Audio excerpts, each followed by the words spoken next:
So I've been following Polygon Pen for a long time. He's got some of the best sub-D modeling tutorials out there. I posted his latest one, which was modeling this laundry detergent bottle, and I got a message from one of you saying, Polygon Pen is using Cinema 4D. How would we do this in Blender? So of course I reached out to Polygon Pen on Twitter to ask for permission to build on his original video. He said he'd love to see how it could be modeled in Blender. So here we are. Before you watch this one, please go subscribe to Polygon Pen in the description. I'll also be going beyond modeling the bottle, showing you UV unwrapping, texturing, scene setup, and lighting for a product rendering. If that's relevant to you, just check the description for details on that. In Blender, the first thing we'll do is drag and drop our reference image into the scene. Check the description for that image as well. Clear rotation and location with Alt-R and Alt-G.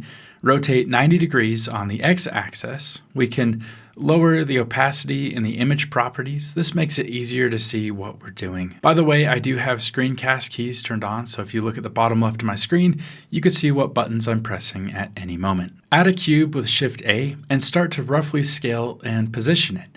Every time we model, we go from primary detail to secondary and eventually our fine details. Right now, it's just about getting the overall dimensions of our main bottle mesh blocked out. Subdivide in Blender by pressing Ctrl 2. Let's add a loop cut with Ctrl R.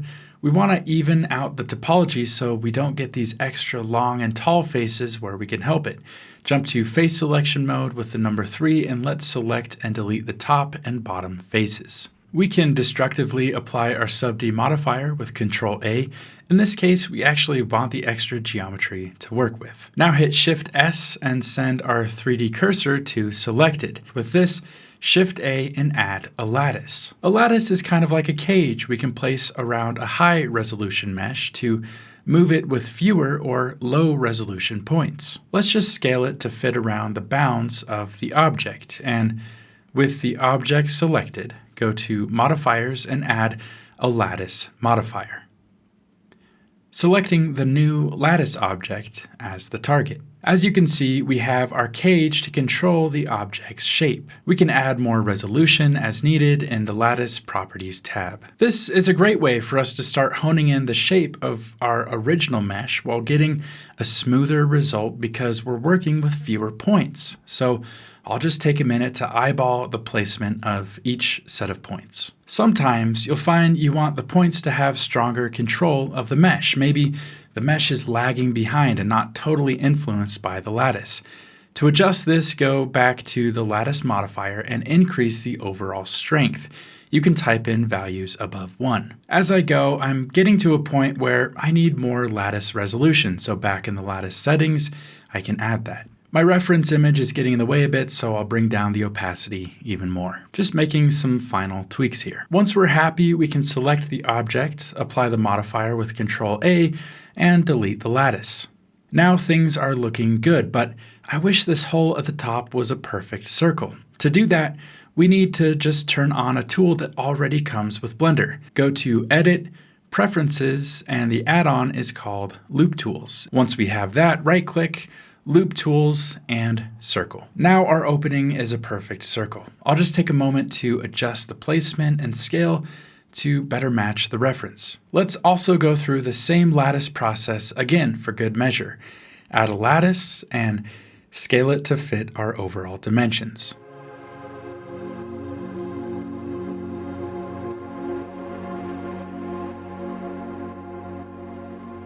Add our lattice modifier, select the target, and this time we'll go with a resolution of 3 on each axis. We did this so we can uniformly scale the rounded y-axis thickness towards the center of the bottle. Once you're happy, apply the modifier with Ctrl A, delete the lattice, let's subdivide with Ctrl 2, and right-click to shade smooth. Just have a look at your primary shape so far and make sure everything is looking smooth because we're about to move on to our secondary shape. Let's save our primary shape as it is for later reference. Do that by duplicating with Shift-D and moving it to a new collection with M. We'll name that Ref, short for reference. We can call the object Ref as well for good measure. Now apply the sub D modifier with Control A and just uncheck or disable this collection so we don't see it. Back with our object, we can actually delete half of it and utilize a mirror modifier to save half our work going forward. That mirror modifier should be calculated before the subdivision, so just drag it up, set it to Y-axis, and turn on clipping. Clipping just merges the verts at the center. I usually turn off subdivision preview in edit mode so it doesn't get in my way. Now about that circle in the center. Let's select the rough area where that'll go by selecting the top corner, holding Control Shift, and getting the bottom corner. In edge mode, by pressing the number 2, let's get our circle select with the C key and hold down middle mouse to paint over the edges we don't want. If we go to our viewport overlays, we can turn on statistics and see exactly how many edges we currently have selected. As you can see, that's 24 edges or vertices. We did this so we can add a cylinder that has the same amount of 24 vertices, so we don't have to guess or try and make things line up later. So Shift S again to send our cursor to selected, and in object mode we can add our cylinder. Let's rotate 90 degrees on X, and again, make sure we have the exact 24 vertices. Let's increase our image opacity again and just scale this to where it needs to be. There's another Blender add-on we need to just turn on called Bool Tool. It gives us a nice shortcut to add a Boolean. Just select the cylinder, then the bottle, and press Ctrl- to cut one object with the other. In the modifier tab, you can see all that did was add a Boolean modifier. As with all modifiers, the order of operations changes the effect of the modifier stack. In this case, let's get rid of subdivision for now, as well as the mirror modifier.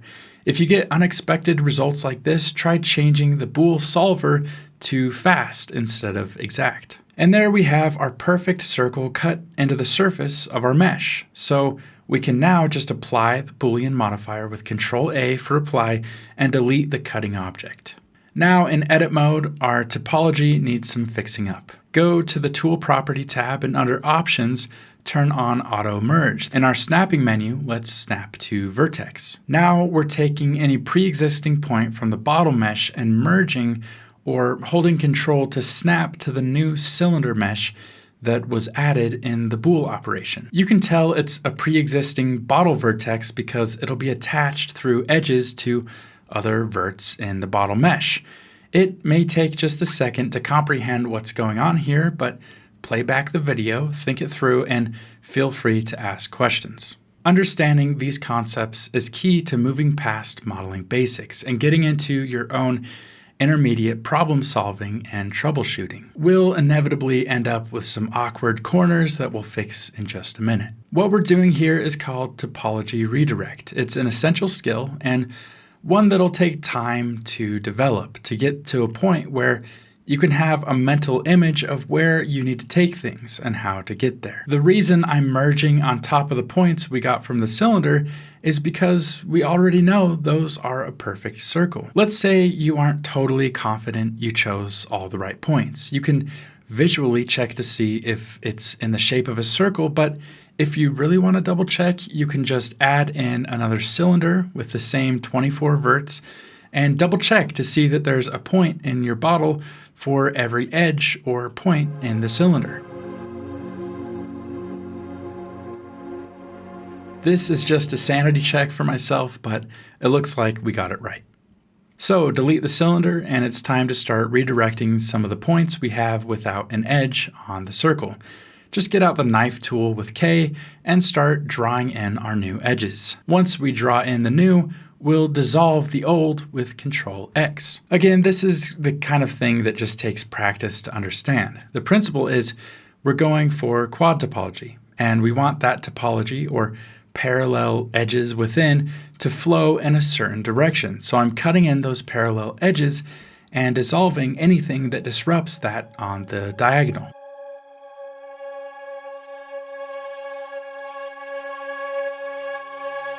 Same thing for the bottom, we're cutting in the new correctly angled edges.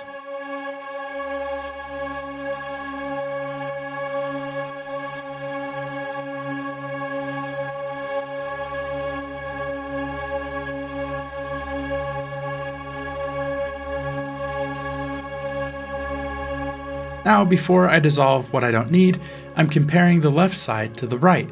As I start to cut, I'm noticing something looks off. And what it is, if you don't see it, is we have this vertex we failed to merge in an earlier step. So I'll just merge that now and keep moving forward with our cutting and dissolving.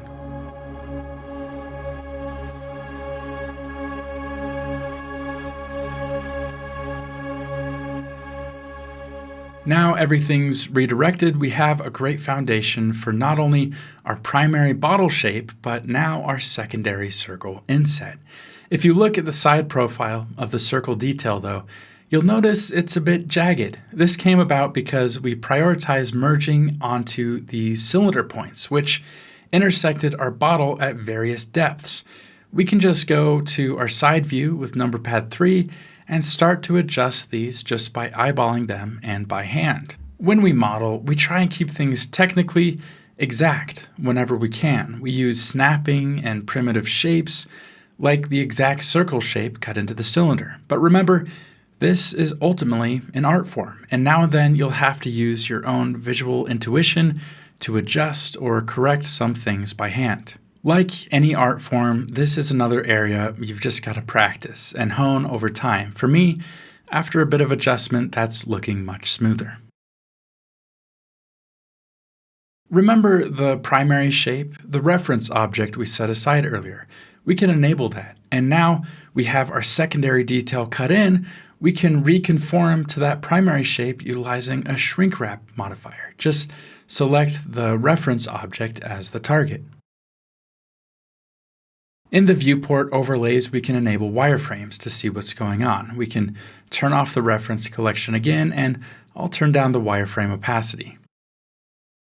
I'm looking at the topology, but also looking to make sure things overall are nice and smooth. I'll add another subdivision modifier to preview. The shrink wrap modifier is common to conform our object with secondary detail back to our primary object shape before we messed with anything. I did notice one area of pinching, so I'm just sliding those vertices around by double tapping G. Even though the reference collection is disabled, the shrink wrap modifier is still active. Since that looks good, let's apply the shrink wrap modifier with Ctrl A. Now, with the circle loop selected, let's hit Ctrl F for some fill options and go to grid fill. You can play with the span and offset, but what I'm going for here is trying to roughly match the edge flow we'll need for our handle. That'll make sense in just a second. For now, let's brace this circular shape by insetting the faces with I for inset. Back in object mode, you'll notice the circle area is cratered in a bit. We can fix this once again by conforming to the primary reference shape. Just select the circle, press P for the separate menu, and separate by selection. Now, so things aren't so crowded, select these inner vertices and come up to Vertex and Smooth Vertices. You can repeat that action by holding down Shift R for repeat until it's nice and averaged out. Now we can add a shrink wrap modifier again and set the target to our ref object. Now that's generally pretty close, but we'll need to connect some vertices by hand in just a minute. The important thing is we've once again conformed to our primary shape. Let's apply the shrink wrap with Ctrl A. And in edit mode, if we turn on X-ray with Alt Z, we could see our edges are pretty close to the overall cut-in or ridge shape of the handle here, but we could slide these ones along to fit that ridge perfectly. With the primary and secondary shapes locked in, we're just doing some final preparations before we cut in the third level or handle detail. Let's inset here one more time to brace this edge. I don't want to slide the outer point because I want that to remain a perfect circle. I'm just sliding these new inner edges over to match the ridge closer. Now in object mode, let's join the two objects with Ctrl J for join. We could merge these by distance and increase the threshold until they snap together, but I want to be more exact, so I am taking a second to snap every inner point of the circle to the outer point of the bottle. I try to avoid tedious moments like this, but With 24 points, this one's not too bad.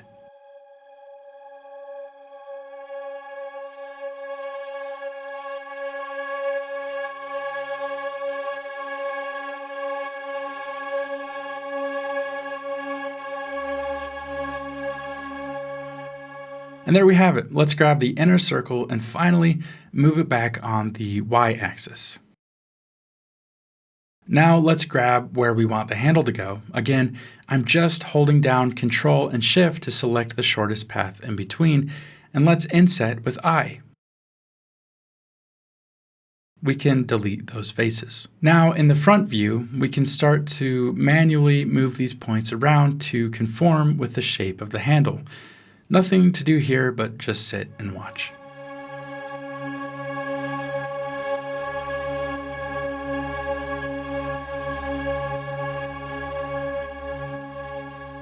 Let's grab the resulting edge loop by Alt-clicking, S to scale, Y for the Y-axis, and 0 to scale down to 0. In the side view, we can move it back. To get that final inner surface of the handle, let's press E for extrude and press Y to restrict the extrusion on the Y-axis. We can add back our sub-D modifier with Control 2, and we can see the shape is overall pretty good, but we do need to brace some areas. So if you select this loop and everything inside, we can actually perform what's called an outset. Just press I to inset and then press O to toggle to the outset tool. A surprising amount of Blender users don't know this tool exists, but this is a perfect example of when to use it. We can also outset this inner surface here, which is more even than we'd get with a loop cut. For the final ridge, however, I think I will use a loop cut with Control R, but I'll redirect the topology with my trusty knife tool.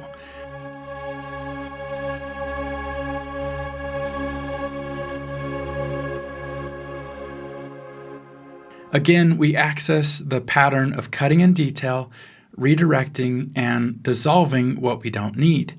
In some cases, I'll just merge two existing points to one. And while we do get an n-gon, the most important thing is checking out what things look like with the subdivided mesh. In this case, it's perfect.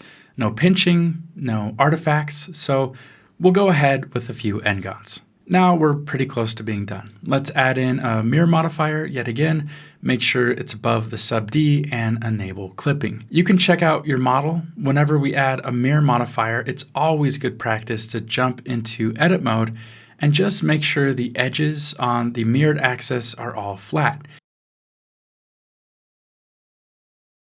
I'm just having a look around now. We can turn on a matte cap material to get some shinier highlights. I'll turn off wireframes so nothing is visually in my way. And things look pretty good. I will say there's a bit of pinching here, which is easy to fix. We just slide some vertices by double tapping G. As for the bottom, we can just select these edges, extrude in on Y, and merge our lonely little point at the bottom.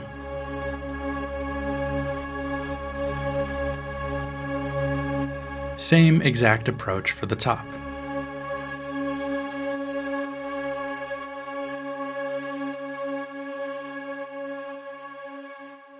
We'll need to bevel the top loop so it's not so soft with the subdivision modifier. Since the bottom is softer, instead of beveling a sharp brace, we'll just inset the faces on the bottom and take the outer edge and just nudge it up for that soft transition. Last step is we'll select various areas, and in Blender, we can turn on something called proportional editing. That's just the top menu up near the snapping menu. And as we grab points, we can use the scroll wheel to grow and shrink the fall off for our proportional influence. Basically, instead of moving individual points, we're moving larger spheres of influence. This is perfect for these final adjustments to the overall shape to make sure we're really matching the reference photo.